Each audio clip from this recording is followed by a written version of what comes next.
Olá pessoas, sejam muito bem-vindas ao Sociologia Antes que Acabe. Eu sou o professor Thiago Siegel e esse aqui é o Sociologia Antes que Acabe, seu canal de Sociologia e de Ciências Humanas na internet. E já que estamos falando na internet, já aproveita e me siga nas redes sociais, Thiago Siegel no Instagram, me sigam no Twitter. E esse vídeo é um especial, essa vai ser a nossa primeira aula para discutir um pouquinho sobre cidadania, né, de uma série de vídeos que vão abordar o tema da cidadania desde o seu surgimento até os dias de hoje, aproveitando que é um ano de eleição, as pessoas estão muito interessadas em cidadania, é um tema também muito comum, muito pertinente para as provas, tanto vestibulares quanto o próprio Enem. Então, portanto, se você se interessa por esse tema, quer conhecer um pouquinho mais o que, afinal de contas, significa cidadania, fique comigo!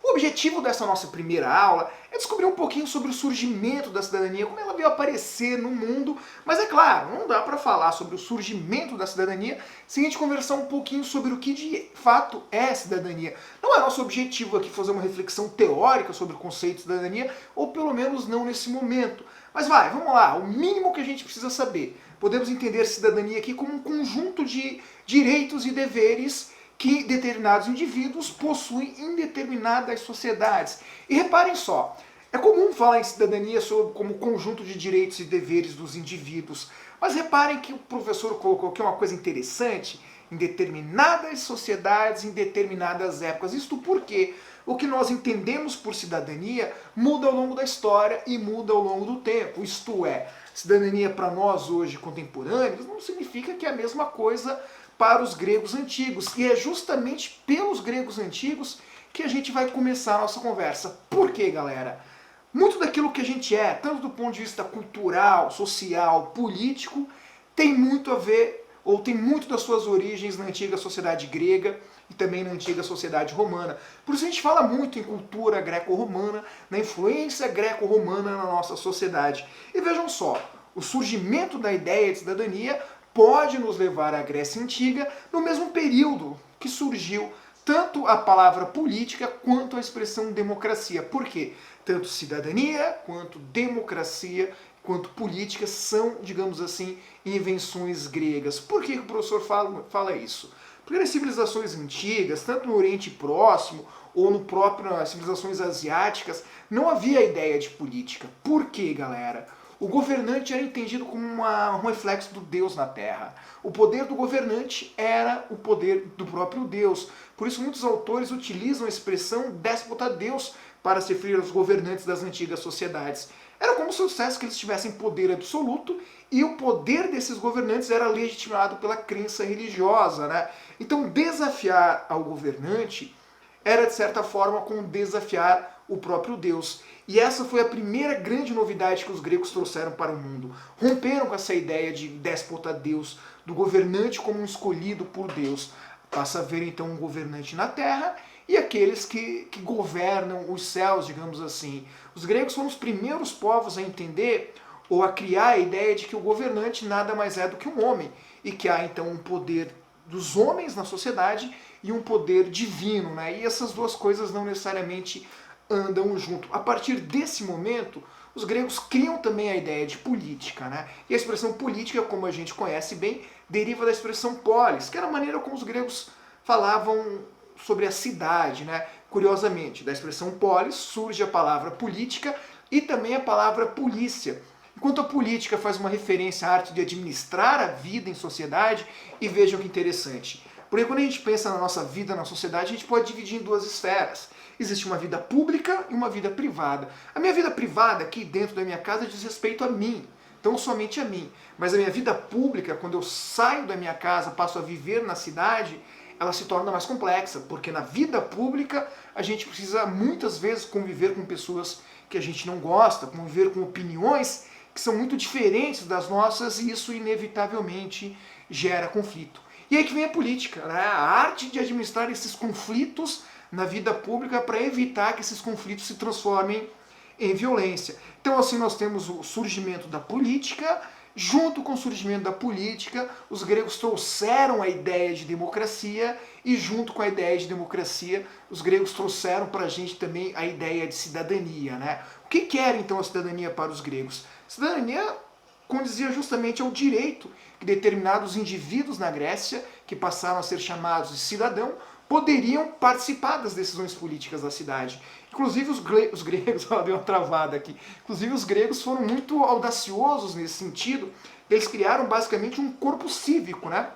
Um conjunto de cidadãos que passavam então a administrar e a debater e administrar os temas específicos da vida na cidade. Inclusive criaram um lugar específico para isso, né? Dentro das cidades-estados gregas, de maneira mais específica, na cidade de Atenas, havia um lugar que era chamada Ágora, né? A Ágora era justamente esse espaço onde os cidadãos gregos poderiam ir lá discutir, debater e traçar os rumos, o futuro político da sua cidade.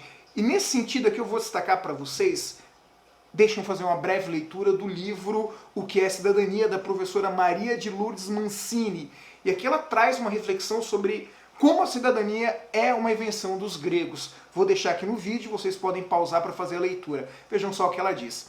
A cidadania está relacionada ao surgimento da vida na cidade, a capacidade de os homens exercerem direitos e deveres de cidadão. Na atuação de cada cidadão há uma esfera privada, que diz respeito ao particular, e uma esfera pública, que diz respeito a tudo o que é comum a todos os cidadãos. Na polis grega, a esfera pública era relativa à atuação dos homens livres e a sua responsabilidade jurídica e administrativa pelos negócios públicos. Viver numa relação de iguais como a polis significava, portanto, que tudo era decidido mediante a palavra, a persuasão, sem a violência. Por isso, justamente, a importância da ágora, né, desse espaço de debate. Aí você pode estar fazendo a seguinte pergunta, e é uma pergunta importante. Quem eram os cidadãos? Quem é que poderia participar desse debate? A gente costuma chamar a democracia grega de democracia participativa, no sentido de que as pessoas podiam participar. Ao contrário da nossa democracia, que a gente costuma chamar de democracia representativa, onde através do voto a gente escolhe alguém para nos representar. Mas é claro que a democracia grega não era tão participativa assim, visto que em seu início, né, no seu auge, a maioria das pessoas que viviam, por exemplo, em Atenas, não poderiam participar desse processo. Quem é que poderia participar? Então, por exemplo, assim, de modo geral prevaleciam critérios censitários, né? Ou seja, a origem da família, a posse econômica, né? Isso tudo tinha a ver com quem poderia votar ou não, quem poderia debater ou não debater. Vejam só, por exemplo, no geral era o quê? Eram homens livres, que tivessem nascido na Grécia e que fossem censitários, ou seja, censitários no sentido de serem de famílias ricas, de possuírem uma boa quantidade de dinheiro. Agora, entre aqueles que participavam, que se encaixavam nesse critério, que poderiam participar do corpo cívico, predominava a ideia de isonomia e de isogoria. Eu acho muito legal essas duas palavras, isonomia e isogoria. O que isso quer dizer, professor? Isonomia, né? Todos são iguais perante a lei. Essa é uma ideia muito forte da cidadania que, inclusive, a gente retoma ela no mundo contemporâneo. Todos são iguais perante a lei. Isogoria, todos são iguais perante a fala. Ou, digamos assim, todos podem se expressar, todos têm o direito à livre expressão, à livre opinião. Pelo menos esses eram os valores muito importantes dentro do surgimento da ideia de cidadania na antiga Grécia. É claro que, como nós vimos, muitas pessoas eram excluídas nesse sentido. As mulheres, estrangeiros, escravos, e a sociedade grega era uma sociedade extremamente escravocrata. Bom, como nós sabemos, a cidadania no mundo antigo não durou muito tempo, né? E alguns fatores foram importantes para o fim da cidadania na Grécia Antiga. A gente poderia destacar pelo menos três grandes fatores que eu acho, ou dois grandes fatores que me parecem ser fundamentais aqui. O primeiro acontece no ano de 338 a.C., que foi justamente a invasão dos macedônicos, né, contra a civilização grega. Né? O domínio macedônico, o surgimento do Império Macedônico, de certa forma, acabou com a democracia na Grécia Antiga, né?